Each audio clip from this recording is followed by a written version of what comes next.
사무엘상 7장 1절부터 14절 한 절씩 교독합니다. 기랏 여아림 사람들이 와서 여호와의 궤를 옮겨 산에 사는 아미나답의 집에 들여놓고 그의 아들 엘리야사를 거룩하게 구별하여 여호와의 궤를 지키게 하였더니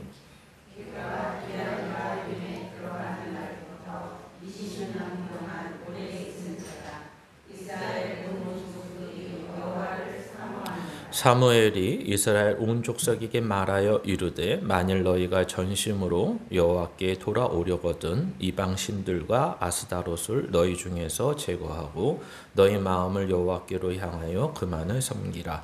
그리하면 너희를 블레셋 사람의 손에서 건져 내시리라. 이에 이스라엘 자손이 바알들과 아스다롯을 제거하고 여호와만 섬기니라. 사무엘이 이르되 온 이스라엘은 미스바로 모이라. 내가 너희를 위하여 여호와께 기도하리라 하매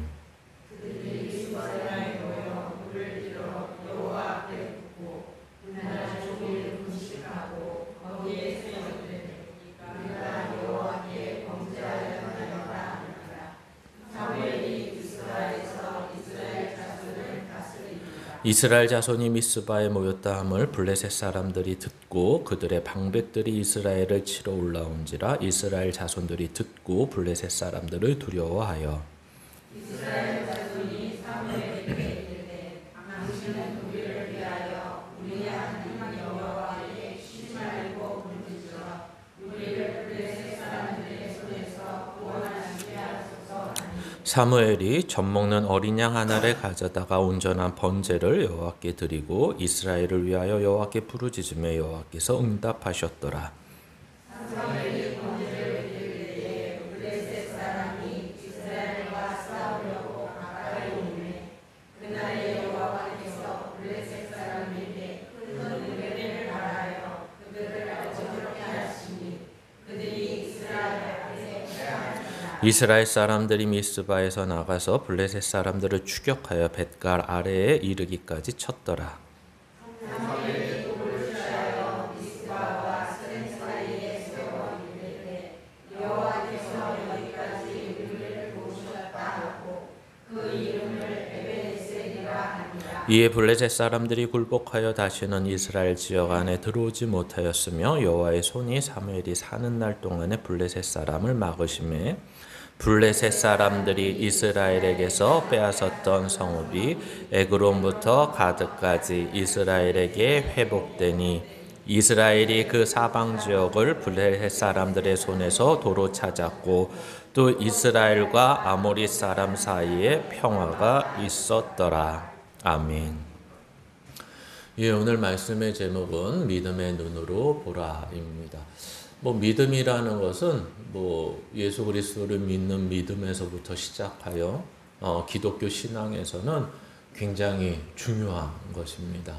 그래서 믿음이라는 건 단순히 마음의 문제 정도로 끝나지 않고 실제 이 세상에서 그 믿음으로 말미암아 투영되는 것, 즉 하나님이 우리를 향해서 하시는 일을 바라볼 수 있고 그래서 하나님이 하시는 일 가운데서는 기적이라는 것이 많지만 그 기적의 의미와 또 더 나아가서 우연이라는 것은 없구나. 하나님을 믿는 자들에게 그냥 행운이나 우연이 이루어지는 것은 없구나를 바라볼 수 있다면 우리의 믿음은 하나님을 보지 않더라도 하나님을 눈으로 직접 목격하지 않더라도 그 믿음의 눈으로 세상을 바라보고 하나님이 하시는 일을 바라볼 때 그 믿음이 더욱 성숙해지는 것을 알게 됩니다. 그래서 오늘 말씀을 보시면서 과연 이런 생각을 해보시면 좋을 것 같습니다. 세상을 보는 나는 어떤 눈을 가지고 있나 이것입니다. 그냥 있는 사실 그대로 보는 것인가. 그래서 요즘은 어떤 세상이 됐냐면 세상에서도 말을 많이 하죠. 그게 이제 진실이냐 아니냐는 잘 모르겠지만 언론이 말하는 것을 또는 유튜브가 말하는 것을 사람들이 말하는 것을 다 믿지 말아라. 그걸 믿는 건 어리석다. 이런 식의 말들을 많이 합니다. 잘 모르겠습니다. 그러나 분명한 것은 어떤 정보가 주어졌을 때 그 정보를 분별할 수 있는 능력은 분명히 있어야 될 것 같습니다. 근데 세상은 그렇다 치고 우리가 이제 말씀을 읽고 또 세상을 바라볼 때 과연 우리의 세상을 바라보는 눈이 직관적인 것, 그냥 있는 그대로, 그냥 문자적으로 보이는 대로 생각하고 믿고 있냐? 아니면 한번 내 생각이라는 것을 필터를 사용해서 세상을 바라보고 어떤 사람의 말하는 것을 받아들이고 있나? 또는 말씀이라는 것을 사용해서 그 믿음의 눈으로 세상을 바라보고 있나? 이런 것들이 우리에게 필요로 한다라는 것입니다.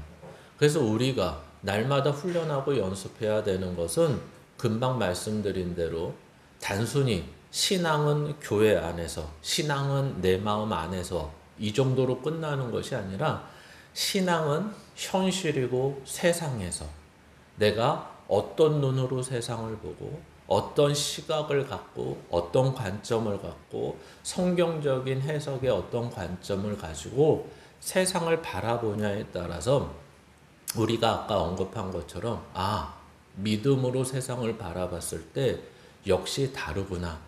하나님이 일하심이 보이는구나. 하나님이 우리를 위해서 모든 것을 중단하시지 않는구나. 하나님은 변치 않으시구나. 이런 것들을 직접 누리고 감각하고 느끼는 우리들의 신앙이 되어야 된다는 것입니다. 그래서 오늘 본문으로 들어가시면 그러한 모습이 오늘 본문에서 적극적으로 보여지고 있다는 거죠. 그래서 오늘도 보시면 기랏 여아림이라는 데서부터 그 본문이 시작됩니다. 기랏 여아림이 나오는 이유는 이제 실로에 원래 언약궤가 있었지만 전쟁을 하기 위해서 언약궤를 옮겼다가 또 블레셋에게 뺏겼다가 다시 이제 왔다가 그 온 장소에서 디벳 여아림에서부터 사람들이 어떻게 할 줄을 모르고 다시 죄를 저지르는 바람에 이제 기랏 여아림이라는 곳에 갔고 거기에서 아비나답의 집이라고는 하는 것은 이미 실로에는 엘리 제사장 가문이 몰락했기 때문에 그리고 홈리와 비느하스가 제사장의 직분을 감당했는데 죽었기 때문에 아마도 이런 기랏 여아림의 아비나답의 집의 제사장 쪽으로 갔을 거라는 추측을 하는 것입니다. 이 아비나답의 가문은 계속해서 다윗 시대 내내 제사장의 역할을 하기 때문에 이제 단순히 여기서 20년을 있는 것이 아니라 다윗 시대 내내 거의 한 70년을 이 기랏 여아림에 이제 언약궤가 멈춰 있는 것입니다. 한 70년을 멈춰 있는 가운데 기랏 여아림에 지금 방치한 지 20년이 지났다고 이야기하는 것입니다. 그래서 20년이라는 세월이 지났다. 그럼 20년 동안 뭐 했냐가 우리들에게는 상당히 궁금할 텐데 오늘 본문을 보시면 이렇게 20년 동안 언약궤는 방치됐는데 이 2절에 보시면 이들의 상태가 나옵니다. 2절에 뭐라고 얘기하죠? 궤가 기랏 여아림에 들어간 날부터 20년 동안 오래 있은지라 이스라엘 온 족속이 여호와를 사모하니라. 이게 이제 잘못 읽으면 어떤 식이 되냐면 20년 동안 앞에서 이미 방치됐다라고 설명한 게 이제 어긋장이 나는 것입니다. 그러니까 마치 이 내용을 잘못 읽으면 20년 동안 그들은 여호와를 잘 섬기고 여호와 앞에서 이미 범죄함으로 70명이 죽는 사건이 있었기 때문에 이제 기랏 여아림에서 아비나답의 집, 아비나답의 성소에서 잘 보관하고 하나님을 잘 섬기고 여호와를 사모했다. 이렇게 이해를 할 텐데 그런 얘기가 아닙니다. 이제 20년이 되니까 이제 여호와를 바라보게 되고 여호와에게 시선이 갔다. 이 얘기를 하는 것입니다. 왜 이렇게 해석이 가능하냐면 여기에서 여호와를 사모했다는 말은 원어적으로 보면 여호와에 애곡하고 있었다. 여호와 앞에서 애곡하고 있었다라고 말하고 있기 때문에 그렇습니다. 그것을 의역을 해서 사모했다라고 표현을 했을 뿐입니다. 그것을 더욱더 적극적으로 지지하는 이 본문의 내용이 이제 3절과 4절입니다. 그래서 3절에 가면 뭐라고 얘기하죠? 사무엘이 이스라엘 온 족속에게 말하여 이르되로 시작이 되는 거죠. 그들이 20년 동안 여호와 앞에 가지도 않고 방치해 놨다가 이제 20년이라는 세월이 딱 지나는 그 시기에 여호와 앞에 통곡하고 있었다. 여러분, 어떤 존재 앞에 통곡을 하는 이유는 너무 좋아서 그럴까요? 힘들어서 그럴까요? 당연히 고통받고 힘들어서 통곡을 하는 것입니다. 그래서 저 앞에 두 번째 녹색 글에 써 있는 것처럼 표현을 어떻게 해야 됩니까? 이제서야, 그렇죠? 20년이 지나고 나서야 여호와 앞에 나아가는 이스라엘 민족을 보게 되는 것입니다. 그것을 이렇게 표현할 수 있는 이유는 그 밑에 3, 4절의 내용 때문에 그렇죠. 사무엘이 뭐라 그러죠? 야, 너네 이제 여호와 앞에 왔어? 그러면 여호와 앞에 오는 거는 그냥 올 수 없어. 니들이 오고 싶으면 오고 버리고 싶으면 버리는 게 여호와가 아니라 니들이 여호와를 진짜 그 앞에서 사모하며 통곡하고 있다면 어떤 조건이 필요하냐면 우상들을 다 버려야 돼. 그리고 우상만 버리는 것이 끝이 아니라 오직 여호와 하나님만을 섬겨야 돼. 이렇게 소위 말하는 조건을 내세우는 것입니다. 이렇게 하나님을 섬긴다는 것은 다른 것과 이렇게 섞인다든지 함께 할 수 없다라는 거죠. 신약식으로 말하면 돈과 하나님은 함께 섬길 수 없다라고 말하는 것과 동일합니다. 왜 그러죠? 하나님은 오직 하나님만의 사랑을 받기를 원하시기 때문에 그렇습니다. 누구에게서부터? 당신의 형상을 닮은 하나님의 백성, 하나님의 자녀로부터 그 사랑을 나눌 수 없다라고 표현하고 계시는 겁니다. 그렇기 때문에 하나님은 오직 우리만을 사랑하죠.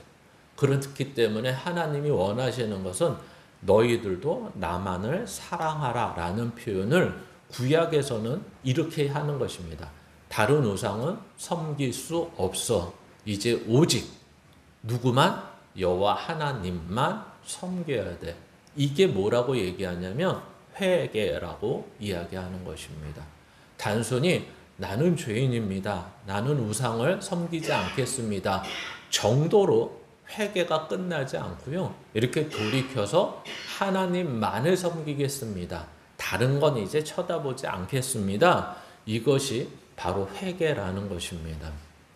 그래서 이렇게 순서 자체가 회개하면서 찾아온 것이 아니라 너무 힘듭니다. 인생이 너무 어렵습니다. 이랬더니 그렇게 하려면 너희들이 오직 하나님만을 섬겨야 돼. 이렇게 말하고 있는 것입니다.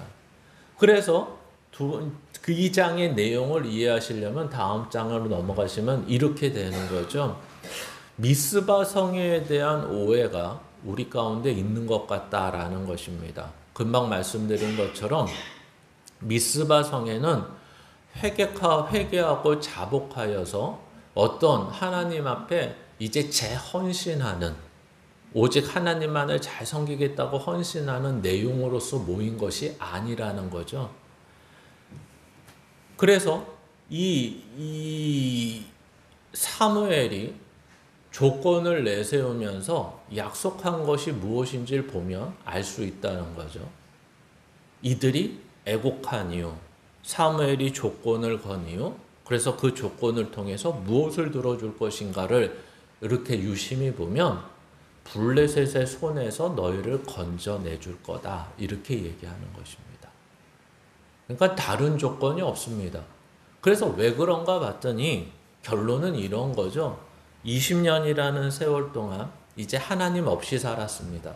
하나님 없이 살면 그러면 나 혼자 애쓰고 힘쓰고 그렇게 살았다고 얘기하는 것이 아니라 다른 우상을 또 섬기고 있었다. 이런 얘기를 하는 것이고, 다른 우상을 섬기는 이유는 두 가지였다. 이렇게 얘기하는 것입니다. 하나는 다른 민족과 나라의 침략으로부터 보호를 요구했던 것이고, 또 하나는 보호만을 요구하는 것이 아니라 보호를 요구하는 이유는 바로 자기들의 수확을 빼앗기지 않기, 먹고 사는 일에 침략당하지 않기 위해서 그랬다라는 거죠.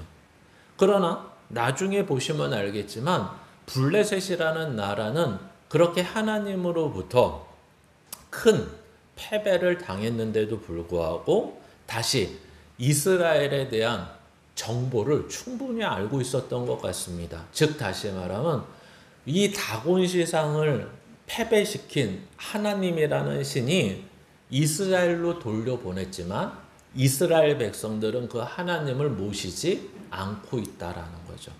그냥 방치하고 있었던 것입니다.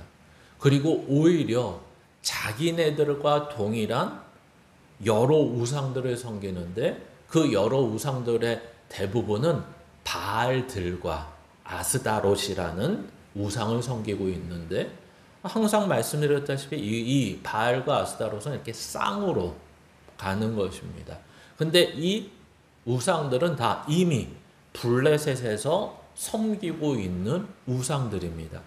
근데 고고학적으로 보고 역사적으로 보면 이 바알신의 아버지격이 되는 사람이 이게 애매한 얘기긴 하지만 다곤입니다. 그러니까 오히려 하나님으로부터 다곤 신상은 파괴되고 패배가 됐는데 이들은 다곤 신상을 패배시킨 하나님을 섬기는 것이 아니라 오히려 알아봤더니 다곤의 아들격이 되는 바알을 믿고 있는 거예요. 그러니까 누가 더 세다고 생각하는 걸까요? 블레셋 입장에서는 우리가 더 세다. 근데 실제 침략을 하면 이스라엘은 신기하게도 계속 침략을 받으면 원래 어떻게 해야 되죠? 그 국방력을 강화시키고 경제력을 강화시키고 그리고 스스로 할 수 없으면 어떻게 해야 됩니까? 외교력을 통해서 주변의 나라들과 연합하여 이 침략으로부터 어떤 해결 방법을 찾아야 되는데 이스라엘은 그것도 부족했던 것으로 보입니다. 그러다 보니까 20년 동안 방치했던 언약궤 앞에서 어떻게 할 수밖에 없었던 거죠? 다시 하나님 앞으로는 왔는데 그 하나님 앞으로 왔을 때 자기네들이 어떻게 해야 될지를 모르는 거죠. 그제서야 이제 사무엘이 등장하는 것입니다. 그러니까 미스바 성회라는 것은 우리가 주변에서 이렇게 보시면 아직도 미스바 구국성회 뭐 이런 거 프랭카드나 아니면 전단지를 보실 수 있는데 이런 거는 그 사람들이 생각하는 미스바 성회와 오늘 본문이 말하는 미스바 성회의 성격은 완전히 다른 것입니다. 오직 이게 이런 어려운 가운데 사무엘이 등장하는 가운데 이게 맞아떨어져서 지금 하고 있는 거지 미스바 성회 하나로 인해서 이들이 회개하고 재헌신하여서 이스라엘이 다시 회복됐다 이런 건 없는 것입니다. 이 인간들은 나중에 또 하나님으로부터 하나님을 반역하게 됩니다. 그래서 미스바 성의 이 장소는 이 미스바라는 곳은 원래 다른 지역명이 있지만 망대라는 원어적인 의미가 있는데 함께 모일 수 있는 곳이기 때문에 모였던 곳이고 이 미스바 성회의 지금 오늘 7장에서는 회개하고 헌신하겠다 하나님만 섬기겠다라고 하는 금식하며 하는 일들이 벌어지지만 나중에 여기는 다시 반역의 장소가 됩니다. 즉 하나님이 세우지 말라는 왕을 세워달라고 하는 반역의 장소가 또한 미스바이기도 합니다. 그러니까 미스바라는 것에 너무 이렇게 생각을 본대로 하지 마시고 성경이 말하는 대로 미스바는 한 지역명 내지 한 상징적인 명칭일 뿐이지 이 사람들은 절대로 하나님에게 회개하며 재헌신하기 위해 모인 것이 아니라 자기네들의 현실적인 문제가 부닥쳤기 때문에 그리고 20년 동안 하나님을 배제시키고 살았는데도 불구하고 우상을 믿고 살았는데도 불구하고 그 문제가 해결되지 않는 문제가 있기 때문에 다시 하나님 앞에 돌아가기를 원한 아주 이기적이고 아주 기회주의적인 모습을 보여주는 한 단면인 것입니다. 그러니까 우리가 저번 주에 이어서 생각을 하시면 이렇게 되는 거죠. 어떤 생각을 하실 수 있냐면 그들은 블레셋의 언약궤가 빼앗겼는데도 불구하고 어떻게 하죠? 그것을 되찾거나 그것을 위해 기도하거나 그것이 빼앗긴 이유에 대해서 고민하지 않고 그냥 빼앗긴 것에 대해서만 충격을 받았고 그 충격 이후에는 현실로 돌아가서 이제 밀을 수확하는 그들의 모습을 보았다라고 본문은 설명하고 있는 것입니다. 오히려 그 본문은 이들은 하나님이 없이도 밀을 수확할 수 있는 모습이 되었고 장면을 봤을 때 이 사람들의 마음속에는 하나님 없어도 먹고 사는데 지장이 없구나. 이 말은 무슨 말이냐면 하나님은 현실에 아무런 도움이 되지 않는구나. 오히려 우리들을 힘들게 했구나. 오히려 하나님을 잘 모시고 하나님께 제사를 드리고 하나님만을 섬기면 하나님이 인간의 마음속에서는 무엇을 해결해 주셔야 되냐면 현실적인 것을 해결해 주셔야 된다고 생각하는 거죠. 그래서 수확도 많게 해주시고 블레셋으로부터 침략도 막아주셔야 되는 현실적인 걸 해주셔야 되는데 바로 이 6장까지의 내용에서는 하나님은 한 번도 그런 적이 없는 것처럼 이들은 뻔뻔하게 굴고 있는 모습입니다. 그러나 20년 동안 하나님을 방치했는데도 불구하고 우상을 섬기며 수확을 주고 풍성함을 주고 전쟁에서 이기게 해준다는 우상을 섬겼는데도 그 20년이라는 시간 동안 그 우상들마저도 현실적인 문제는 해결해 주지 못하고 있었다. 오늘 성경은 그 얘기를 하는 거죠. 그러니까 우리들의 신앙 속에서도 마찬가지죠. 점점 우리의 신앙을 가지고 살다 보니까 저번 주는 무감각이었는데 그 무감각 속에서 살아보는데 실제로 해결되는 부분, 돈으로 해결되고 건강으로 해결되고 어떤 사람의 도움을 만나서 해결되고 또 세상에 어떤 것으로 해결되는 것도 많이 있긴 한데 실제로 우리들에게 해결이라는 것이 그렇게 만족감을 주지 못한다라는 거죠. 이 말이 무슨 말이냐면 항상 문제는 생기더라 이 얘기입니다. 그래, 돈의 문제가 급해서 그 돈의 문제를 해결했더니 그 다음엔 건강의 문제가 오더라. 또 건강의 문제를 어쩌지 해서 통증을 막고 고통을 막고 수술을 통해서 어떻게 해결을 했더니 그 다음엔 자식의 속색이더라.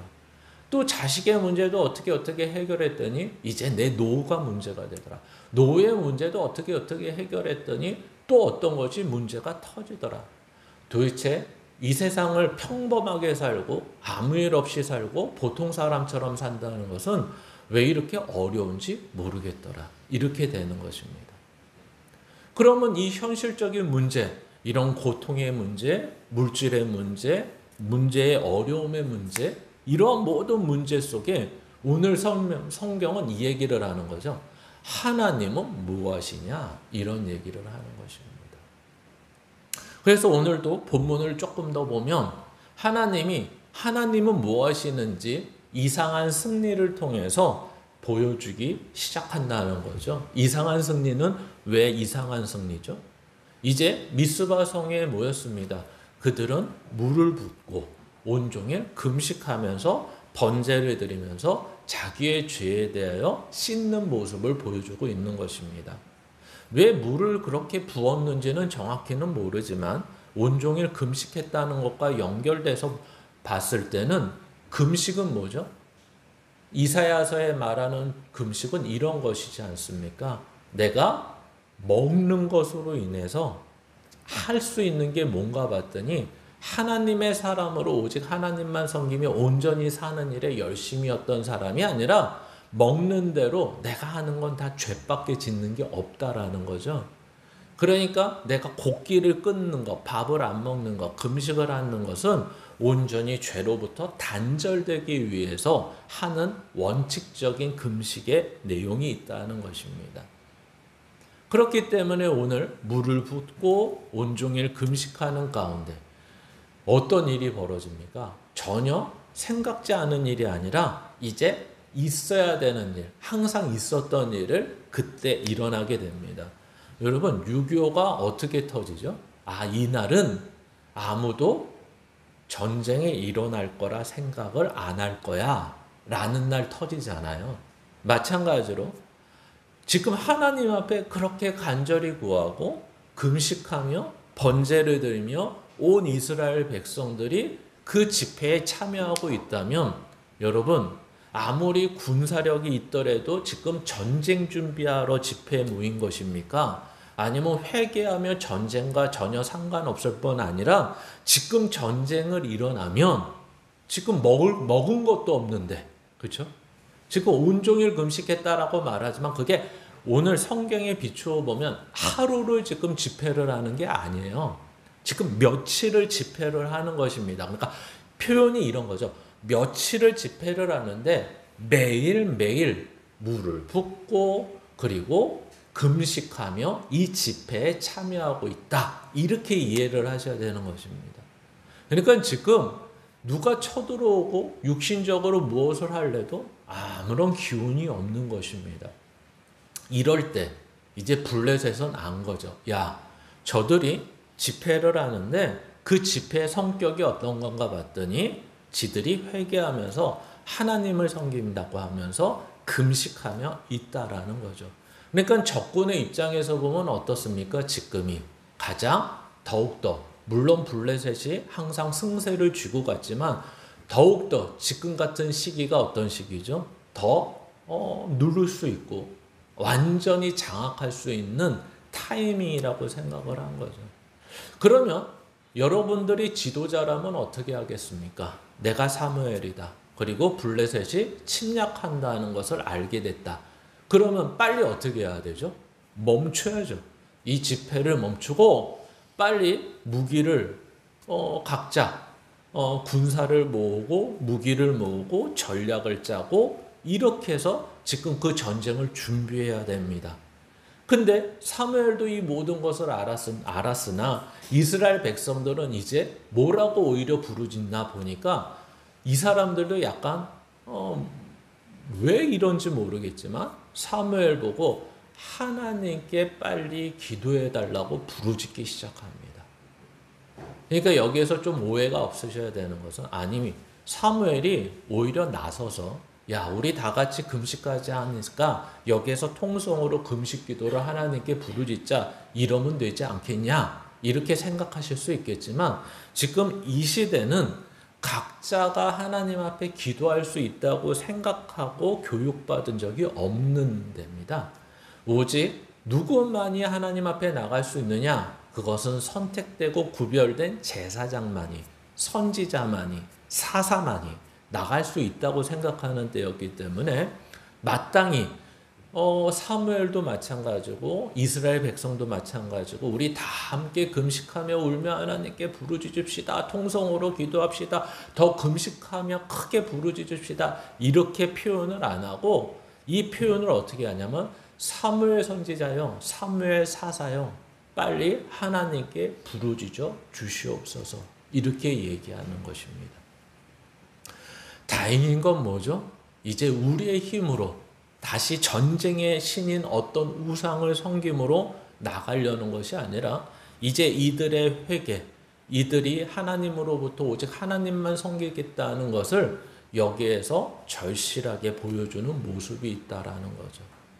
그리고 여기에서 이제 사무엘이 하나님 앞에 부르짖습니다. 그랬더니 아주 단순하게 일이 해결되는 것입니다. 하나님이 하늘로부터 불마차, 불기차 이런 것을 내려주신다든지 아니면 어떤 대단한 골리앗 이상의 장군들을 아니면 천군천사를 보내주어서 지금 이 전쟁을 치르시는 것이 아니라 오늘 본문에 보면 아주 간단하게 해결하십니다. 뭘로 해결하시죠? 큰 우레로 해결하십니다. 여기에서 이제 약간 국어적인 이해를 돕기 위해서 큰 우레라고 했을 때 레는 리을하고 어이입니다. 그러니까 우레가 아니라 리을 오이가 아닙니다. 그러니까 여기 보시면 우레. 그러니까 이 우레는 울다라는 말에서 온 표현입니다. 그러니까 소리를 나타내는 것입니다. 그래서 우레는 뭐냐면 한자입니다. 비우자에 그 번개치는 그 친다는 뢰자 있죠. 그래서 비 오는 날 벼락이 치는 것을 우레라 그러고, 여기에서 한 것은 이렇게 번쩍번쩍거려서 이 블레셋을 정신없게 한 게 아니라 큰, 우리로 더 쉽게 얘기하면 큰 천둥 소리로 우르릉 쾅쾅 이런 소리로. 그래서 우레입니다. 이게 국어적 이해를 돕기 위해. 그래서 제가 열심히 찾아봤더니 1988년에 맞춤법이 변형됐는데 다들 우레로 사용을 합니다. 근데 이제 정확한 표현은 성경에 나와 있는 것처럼 우레. 큰 천둥 소리가 났는데 이상하게 이스라엘 사람들은 거기에 대해서 아무런 반응이 없고, 이상하게 블레셋만 거기에 대해서 반응을 하고 있었던 것입니다. 아마도 이게 누가 했는지를 알았기 때문에 그런 거죠. 우리가 이 고대 원시 시대죠. 지금 3000년 전에 얘기를 하다 보니까 지금은 천둥이 쳐도 우리는 과학적으로 압니다. 뭐 기압과 기압이 만나서 아니면 이상 기압 때문에 뭐 벼락도 치고 천둥도 치고 이런 거죠. 그래서 우리는 천둥을 쳐도 그 소리 때문에 위압감을 느끼지, 와, 저게 지금 신이 놓였구나, 이런 식으로 이해하지 않습니다. 그러나 아마도 블레셋은 그 천둥 소리 자체, 보통보다 컸던 그 소리 자체가 이미 저들이 믿는 하나님께서 우리에게 내리는 벌과 같은 의미로 받아들였을 것 같습니다. 그랬더니 그들은 이제 모든 것을 내놓고 도망가기 시작했고, 그 도망하는 자들을 이스라엘이 추격하여 마침내 승리를 거뒀다는 것입니다. 그리고 항상 이스라엘이 잘하는 것처럼 사무엘 선지자가 이제 돌을 하나 놓고서 기념을 세우죠. 여기가 에벤에셀이다. 오직 하나님만이 우리를 도우셨다. 이렇게 이야기할 뿐만 아니라 성경은 더 나가서 뭐를 이야기하냐면, 이제 사무엘 선지자가 살아있는 동안에는 블레셋이 쳐들어오지도 않았고, 또 이러한 전쟁에서 승리를 통해서 그 나머지 땅, 이스라엘의 원래 땅도 회복했고, 원수같이 지냈던 아모리 족속과도 평화를 누렸다. 이렇게 끝나는 것입니다. 이것을 보시면서 어떤 것 같습니까? 그래서 다음 장을 보시면 이렇게 되는 거죠.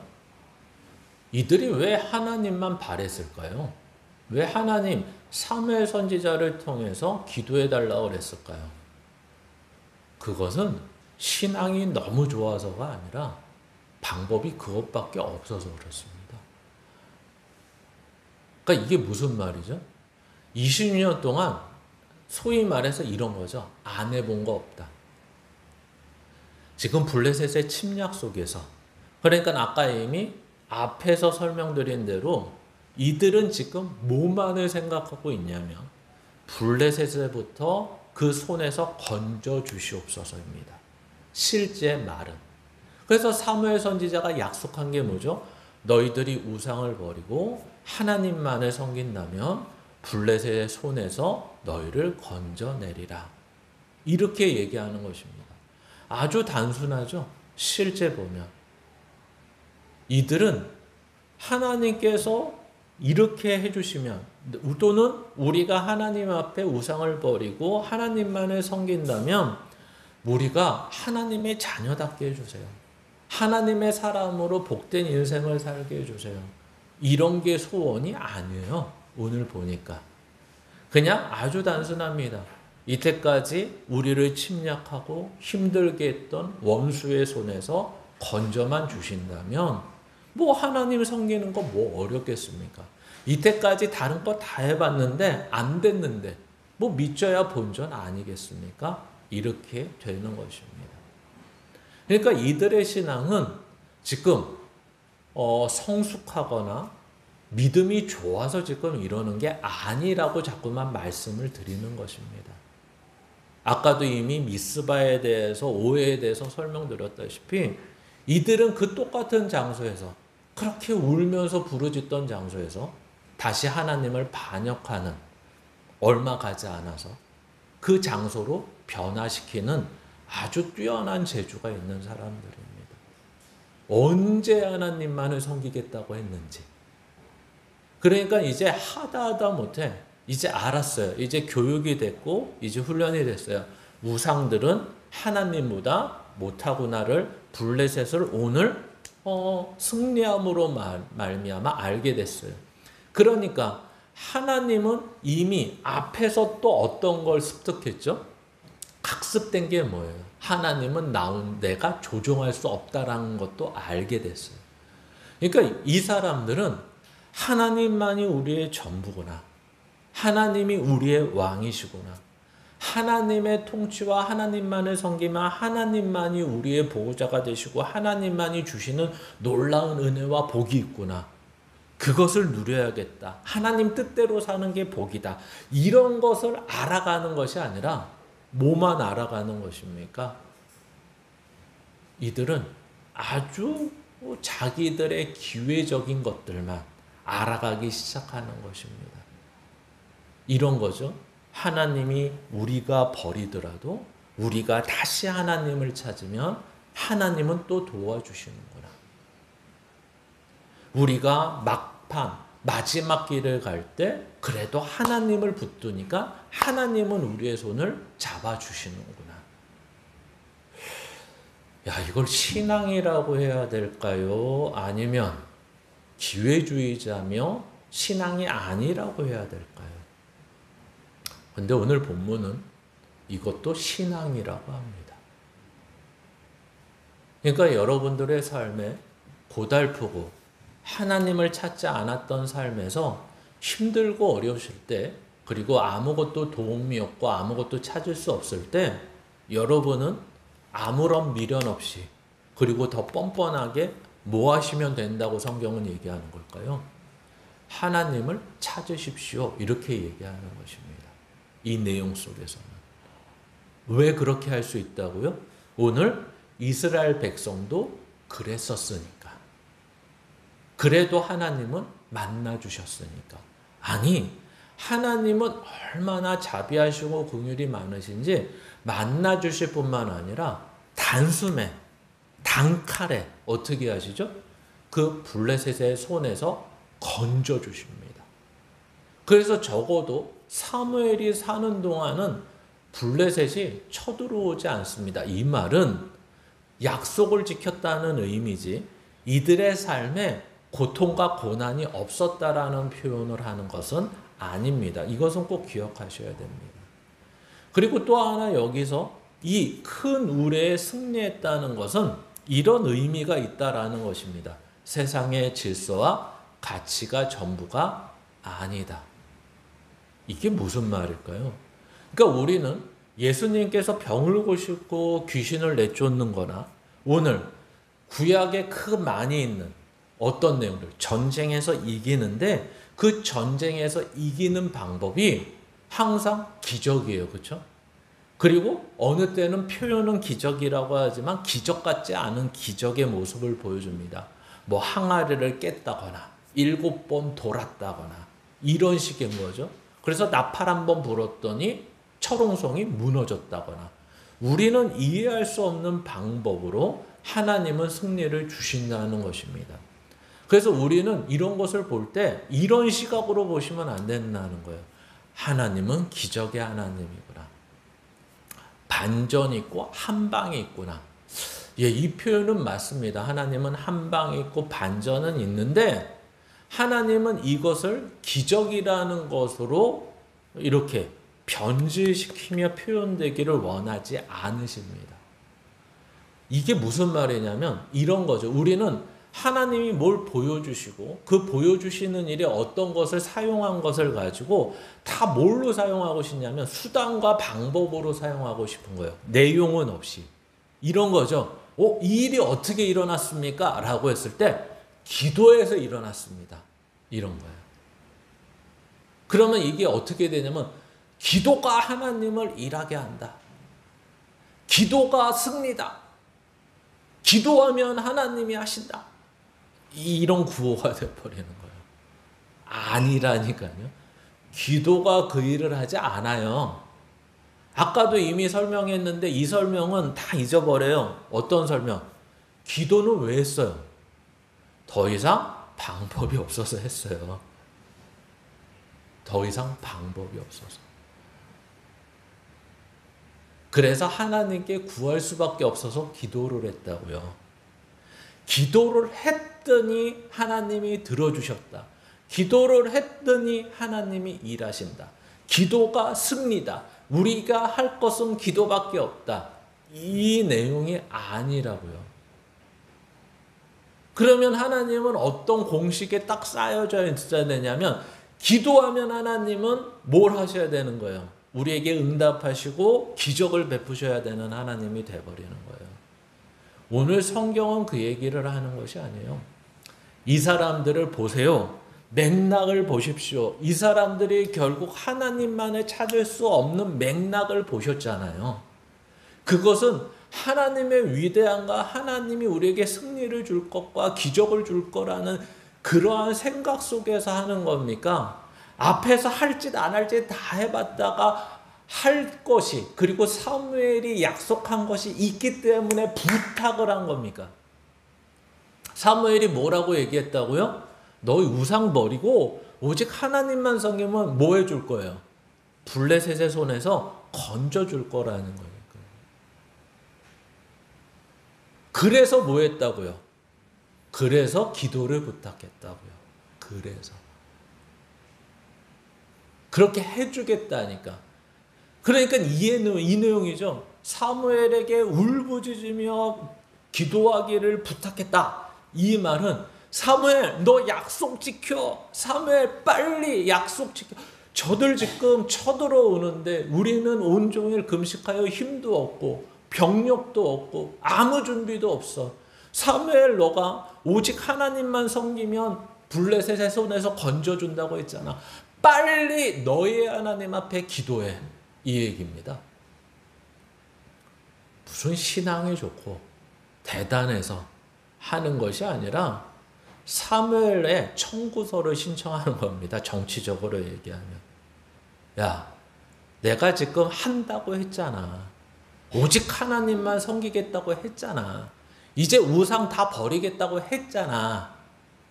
근데 과연 나중에 보면 했을까요? 하나님은 지금 약속을 지키는데 이들은 약속을 지켰을까요? 나중에 보면 사울 왕의 딸이 드라빔을 가지고 있습니다. 우상을 가지고 있어요. 집안에. 그걸 몰래 가지고도 나옵니다. 이게 몇 년 안 되는 상황이거든요. 그러면 뭐죠? 버렸다는 거예요? 감추고 있었다는 거예요? 안 버려요. 인간은 못 버려요. 그렇죠? 뭐라도 들어주면 좋잖아요. 그렇죠? 하나님이 들어주면 더 좋고, 내가 의지하는 어떤 것이 들어주면 좋고, 아니면 행운의 돌을, 행운의 클로바르가 들어줘도 좋잖아요. 내 인생에서 잘 되는 것은. 버리질 못해요. 근데 하나님은 어떻게 하세요? 아시죠? 이들이 반역할 것도 알고, 이들이 이렇게 말하지만 우상을 계속해서 버리지 못할 것도 아세요. 근데 하나님은 도대체 다 아신다는 하나님이 왜 속아줄까요? 속아줄 뿐만 아니라 이렇게 하시는 거예요. 오늘 승리를 큰 은혜를 통해서 보여주시는데, 이 어린 신앙에서 보면 어떻게 보이냐면 이렇게 보이는 거예요. 야, 하나님은 기적의 하나님이구나. 하나님은 전쟁을 이기는 승리의 하나님이구나. 하나님은 우리를 위해서 승리를 주시는 하나님이구나. 와, 하나님은 병력과 무기와 전략이 없어도 이기시는 신비한 신이시구나. 이 정도 아는 것으로 끝나는 거고요. 이것을 믿음의 눈으로 보면 어떻게 보이냐면, 우와, 하나님은 이 세상의 것으로 하지 않으시는데도 이길 수 있구나. 즉 다시 말하면 군사가 없고 병력이 없고 무기가 없고 전략이 없고 외교 능력이 없고 장군이 없는데도 이 전쟁에서 다른 것을 통해서 승리를 주시는구나. 이런 거죠. 그러면 이 내용을 다시 한번 이해하기 좋게 표현하면 이런 것입니다. 하나님은 세상의 질서와 세상의 가치에 간섭하실 수 있는 분이구나, 이렇게 되는 거예요. 원래는 무기가 좋고 군사력이 뛰어나고 외교력이 뛰어난 나라가 기본적으로 전쟁을 하면 승리를 하게 돼 있어요. 근데 하나님은 이 모든 것들도 아시는 하나님, 모든 것들도 허락하신 하나님이지만 거기에 하나님이 간섭을 하시면 이거의 이상의 결과가 나올 수 있구나, 이 내용을 설명하는 것입니다. 그러니까 여기에서 말하고 싶은 건 이거죠. 하나님은 세상의 주관자시구나. 하나님은 세상의 주권자이시구나. 하나님의 방법은 세상의 것 이상의 방법으로 해결하실 수 있는 분이구나. 이것을 설명하고 있는 거예요. 그러니까 하나님은 단순히 기적을 일으키는 능력의 하나님이나가 아니라 하나님은 세상에서 세상의 것으로만 할 수 있는 것이 아니라 그 세상을 지으신 하나님, 그 세상을 지으셔서 운영하시며 이치를 주시며 이성을 주시며 과학을 주시며 세상의 이런 이치와 과학과 섭리로 운행을 하는데 거기에 그냥 내버려 두시는 하나님이 아니라 그 위에 하나 더 하나님께서 간섭하시면 그것으로 이 이치와 과학과 이성마저도 순종하는구나, 이런 내용입니다. 예수님이 파도를 잠잠케 했다. 아니, 파도는 어떻게 해야지 잠잠해질까요? 모르시겠죠? 바람이 멈춰야지 잠잠해집니다. 그렇죠? 해일이 일어나야지 않아야지 잠잠해집니다. 그러나 예수님은 잠잠하라 그랬더니 잠잠해집니다. 어떻게 해서 그럴까요? 하나님이 통치자시기 때문에 가능한 것입니다. 우리는 그걸 믿는 것입니다. 그리고 하나님은 이러한 간섭을 누구에게 어떻게 하시죠? 당신이 선택한 백성, 당신이 구원한 자녀들에게는 아낌없이 필요할 때 언제든지 하시는 하나님임을 보여주십니다. 그러면서 우리 보고 뭘 알라고요? 하나님은 너희를 위해서 하나님의 하나님 되심을 중단하지 않는 분이다.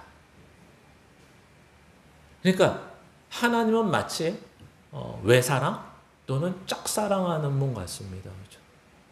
왜? 이들이 지금 믿겠습니다, 섬기겠습니다도 그 안에 들여다보면 한 1-20%밖에 믿을 만한 것이 없어요. 다 아시는 하나님이 어떻게 하세요? 야, 내가 너희 속을 들여다봤더니 너희 다 순 거짓말이야. 난 이제 다시는 안 속아.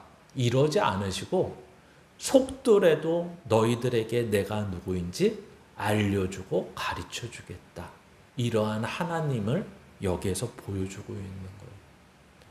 그러니까 20년 동안 성경에 기록이 없어서 그렇지, 기랏 여아림에서 20년 동안 방치했지만 하나님은 무엇을 하셨나 보니까 여기까지 인도하셨다. 성경은 그 얘기를 하고 싶은 거예요. 어느 때까지?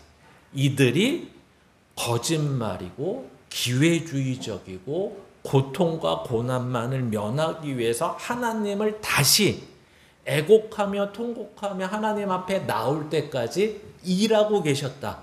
어떻게 일하고 계셨냐? 블레셋으로부터 침략을 당하게 하셨다. 그리고 우상이 힘을 못 쓰게 하셨다. 그들의 삶을 고달프게 하셨다. 그게 일하신 거라고요? 하나님 그렇게 일하시면 안 되는데, 그죠? 하나님 앞에 오라고 하나님은 먹을 것을 풍성히 주셨다. 하나님을 찬양하라고 인생이 풀리게 하셨다. 하나님만을 섬기라고 다른 세상의 사람들보다 성공하고 승리하게 하셨다. 그랬더니 하나님을 사모하여 하나님밖에 없습니다라고 찾아왔더라. 성경은 그렇게 얘기하지 않습니다. 오히려 하나님은 20년 동안 그렇게 일하시고, 그리고 지금도 그들의 거짓과 그들의 위선 속에서도 하나님은 하나님이 어떠한 분이신지를 보여주고 계셨다. 이렇게 설명하고 있는 것입니다. 그래서 오늘 본문은 이런 내용이라는 거죠. 뒷장을 보시면 인생은 기도는 이라는 제목 속에서 좀 생각해 보셔야 될 것 같습니다. 과연 누구의 손에 달렸나라는 것입니다. 인생을 내가 개척하고 내가 열심히 살고 내가 힘있게 살면 내가 알아서 하는 거고, 하나님은 옆에서 잠깐 도와주시고 방해하지 마시고 그냥 되는 일 가운데서 잘 되면 보고 계시고 안 되면 좀 도와주시는 하나님이면 좋겠다는 거죠. 이 말이 무슨 말이냐면, 제발 내가 정한 그 정한 것을 조금 이루어 주시는 하나님이었으면 좋겠다라는 것입니다. 우리 인간들 사이에서는 이게 맞는 말이죠. 어떤 말이 맞죠? 부모님 보고 자식이 엄마, 아빠, 내 인생은 내 거야. 나는 이렇게 살길 원해. 엄마, 아빠가 원하는 인생을 살 수 없어. 이 말은 맞을 수 있을 것 같습니다. 그렇죠? 그러나 하나님 앞에서는 이 말은 틀립니다. 하나님이 우리를 창조하시고 지으셨을 때 그냥 야, 너 인생은 너가 이제 만들어놨으니까 알아서 살아. 이렇게 만든 게 아니라 그 만드셨을 때 하나님의 형상이라는 것을 다른 것과 구별되어 만들었을 때는 그의 의지와 계획과 작정과 섭리가 그 안에 있다라고 성경은 설명하고 있기 때문에 그렇습니다. 즉 다시 말하면 너는 너 인생 마음대로 살아 이렇게 말한 게 아니라 너 인생은 하나님이 원하시는 대로 살아 이렇게 만드셨다고요. 이게 바로 창조자이시면서 주관자이시며 주권자라고 말하는 것입니다. 그러니까 하나님은 결코 하나님의 계획, 하나님의 작정, 하나님의 의지, 하나님의 뜻을 포기하거나 굽히거나 취소하거나 변경할 생각이 없으세요. 근데 우리는 죄라는 것이 딱 들어오면서부터 어떤 변질되고 왜곡된 게 생겼냐면 이제 그런 게 생긴 거죠. 내 인생은 내가 살겠습니다. 하나님이 정하신 대로 사는 것은 불공평합니다. 왜 하나님이라고 해서 내 인생을 좌지우지 하십니까? 그런 거는 내가 용납이 안 됩니다. 이런 것입니다. 그래, 그럼 한번 살아봐라. 너 인생을 너가 한번 고집 피우면서 살아봐라. 어떻게 되는지. 성경은 그 얘기를 하는 거죠. 결국 너는 그 안에서 만족을 못 누릴 거야. 너는 결국 그 안에서 헛됨만을 누릴 거야. 결국 너는 그 안에서 사망밖에 발견할 게 없을 거야. 성경은 그 얘기를 하는 것입니다. 그렇기 때문에 내 안에 있어야 되고 내 말을 들어야 되고 나와 함께 해야 돼. 이렇게 성경은 이야기하는 거죠.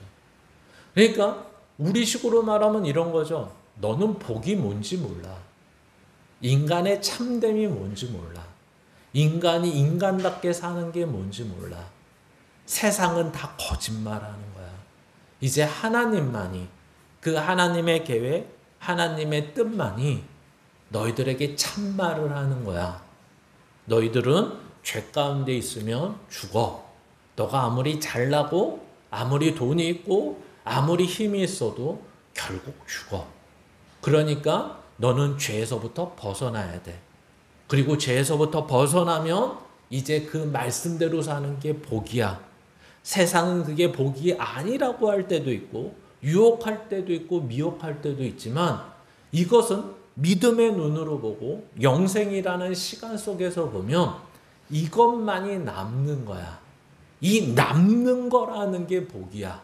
그 남는 게 뭐지? 하나님을 닮아가는 것이고 하나님을 사랑하는 것이야. 왜 하나님만을 사랑해야 되냐고? 그것은 다른 걸 사랑해봤자 다른 것은 헛되고 배신하고 없어지고 사라지기 때문에 그래. 오직 하나님은 사라지지 않고 영원하고 너에게 복된 인생을 허락하시고 복이 되시는 분이야. 이렇게 설명을 하는 것입니다. 그러니까 너가 받고자 하는 걸 자꾸만 하나님 앞에 주장하지 말고 하나님이 주고자 하는 것을 받으려고 애써. 이렇게 얘기하는 것입니다. 우리 창세기 45장 7절 8절 한번 읽어볼까요? 같이 읽습니다. 시작. 하나님이 큰 구원으로 당신들의 생명을 보존하고 당신들의 후손을 세상에 두시려고 나를 당신들보다 먼저 보내셨나니 그런즉 나를 이리로 보낸 이는 당신들이 아니요 하나님이시라. 하나님이 나를 바로에게 아버지로 삼으시고 그 온 집의 주로 삼으시며 애굽 온 땅의 통치자로 삼으셨나이다. 아멘. 이 내용이 뭘까요?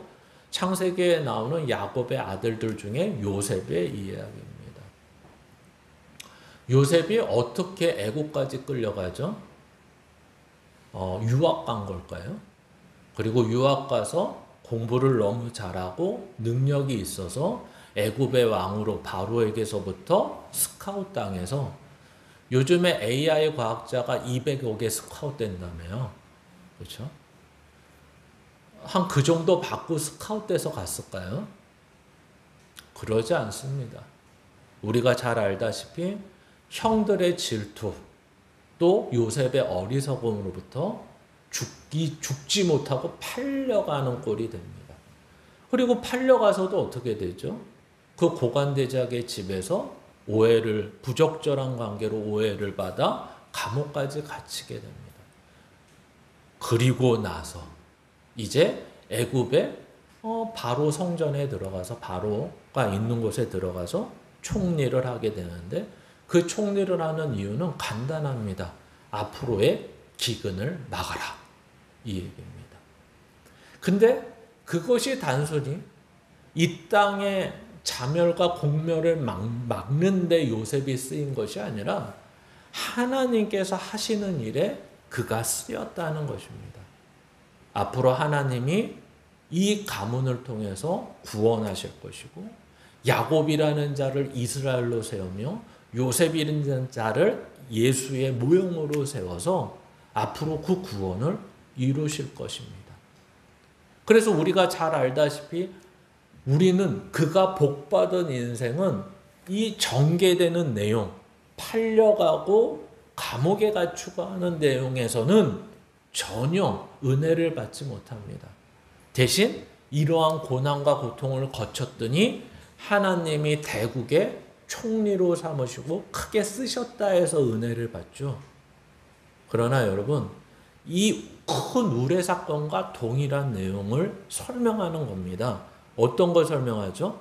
이 사람이 아까 말씀드린 대로 애굽에 유학 가서 스카웃 당하고 능력과 힘이 있어서 박식하고 천재래서 총리가 된 것이 아니라 전혀 다른 방법과 과정을 통해서 쓰임을 받는데 이 쓰임마저도 한 나라의 총리라는 개념에서 쓰임받는 것이 아니라 뭐라고 있죠? 이 앞에 내용 다시 한번 보시면 당신들의 생명을 보존하고 당신들의 후손을 세상에 두시려고 나를 당신들보다 먼저 보내셨나니 너희들이 질투하고 너희들이 시기하고 나를 업신여겨서 여기 왔는데 나 성공했으니까 너네 다 죽여버릴 거야가 아니라 알고 봤더니 이게 하나님의 방법이었다 라고 말하는 것입니다. 난 너희들에게 그래서 뭐가 없다? 적대감이 없다. 걱정하지 말아라. 너희들이 지금 내 얼굴 보자마자 얼굴이 시퍼러졌는데 걱정하지 말아라. 작두를 대령하라고 그러지 않는다. 오히려 먹을 거 주고 보낼 거다. 걱정하지 말아라. 왜? 이거는 하나님이 하신 일이다. 하나님이 하신 일. 하나님은 이 방법을 통해서 이런 일을 하신다. 이렇게 얘기하는 거죠. 그래서 여기에서 말하고 싶은 건 뭐죠? 요셉이 뭘 알았다? 하나님이 하시는 일을 알았다. 내가 고생했더니 하나님이 복 주셨다를 알았다가 아니라 하나님이 하나님의 일을 이런 데서는 절대로 일어날 수 없다고 생각하는 것. 야, 하나님의 일은 깨끗한 데서, 성공하는 데서, 승리하는 데서, 다른 사람한테 자랑할 만한 것이 있는 데서 이루어진다고 생각했는데 하나님은 그러지 않는다. 하나님은 이 모든 것에서 넘어서시고, 넘어서신다는 말은 이것을 제껴놓는다는 것이 아니라 이것에서 간섭하시면 하나님은 하나님의 것을 만드실 수 있는 분이라는 것을 알게 된다. 이렇게 얘기하는 것입니다. 요즘식으로 말하면 개천에서는 뭐가 날 수 없죠? 용이 나올 수 없습니다. 그런데 하나님은 개천에서 용을 만드시는 분이다. 왜? 하나님은 그 개천을, 용이 나올 수 없는 개천을 아무 상관없이 용을 만들 수 있는 분이기 때문에 그렇다. 이렇게 얘기하는 것입니다. 그래서 다음 장 보시면 그 하나님은 어떤 분이십니까? 쉬지 않으시는 하나님이십니다. 우리의 구원을 위해, 우리의 성화를 위해 끊임없이 일하시며 끊임없이 우리를 위해 쉬지 않고 일하시는 분이라는 거죠. 그래서 하나님은 이스라엘은 하나님을 방치하고 이스라엘은 하나님을 찾지 않고 마치 우리들이 이런 것처럼 한 주간 6일 동안은 하나님 없이 살다가 오늘 하루라고 말할 수 없죠. 오늘 1시간 반 하나님을 생각했다가 그리고 집에 돌아가면, 아니 집에 돌아가면 아니라 여기서 나가서 가는 동안 이렇게 되는 거죠. 하나님을 잊고 살다가 그리고 다시 와서 말씀 듣고 하는 것. 또는 주중에도 하나님을 잊고 살다가 잠깐 말씀 볼 때, 잠깐 기도할 때. 성경은 그런 우리들의 모습을 비난하거나 엄중히 경고해서 너네 계속 그렇게 살면 죽어. 너네 계속 그렇게 살면 너네 인생은 꼬일 거야. 하나님이 너희 인생에서 가만히 두지 않으실 거야. 이렇게 경고하고 주의를 주는 게 아니라, 야, 하나님은 그런 너희들한테 쉬지 않으시는 하나님이야. 하나님은 그런 너희들한테 사랑이 변치 않는 하나님이야. 하나님은 하나님 되심을 너희가 하나님의 자녀다움을 중단한 것처럼 하나님은 하나님의 되심을 중단하지 않으셔. 그런 하나님이야. 이렇게 말하는 것입니다. 그래서 이사야서 49장 15절 한번 읽어보겠습니다. 같이 읽습니다. 여인이 어찌 그 젖먹는 자식을 잊겠으며 자기 태에서 난 아들을 긍휼히 여기지 않겠느냐. 그들은 혹시 잊을지라도 나는 너를 잊지 아니할 것이다. 다시 한번 읽습니다. 여인이 어찌 그 젖먹는 자식을 잊겠으며 자기 태에서 난 아들을 긍휼히 여기지 않겠느냐. 그들은 혹시 잊을지라도 나는 너를 잊지 아니할 것이라. 아멘. 여러분의 태도, 여러분의 자세, 여러분의 믿음, 여러분의 신앙도 분명히 변화되고 결단하심으로써 변화되어야 되지만 우리는 그 결단과 변화 이전에 이 하나님이 우리의 하나님임을 믿는 것이 훨씬 중요한 것이라는 것을 잊지 않고 젖먹는 여인, 젖 먹이는 여인이 그 아기를 잊을지라도 하나님은 우리를 잊지 않으신다는 그 믿음이 여러분들을 변화시킬 것이라고 믿고 따르는 저와 여러분이 되시기를 주님의 이름으로 축원합니다.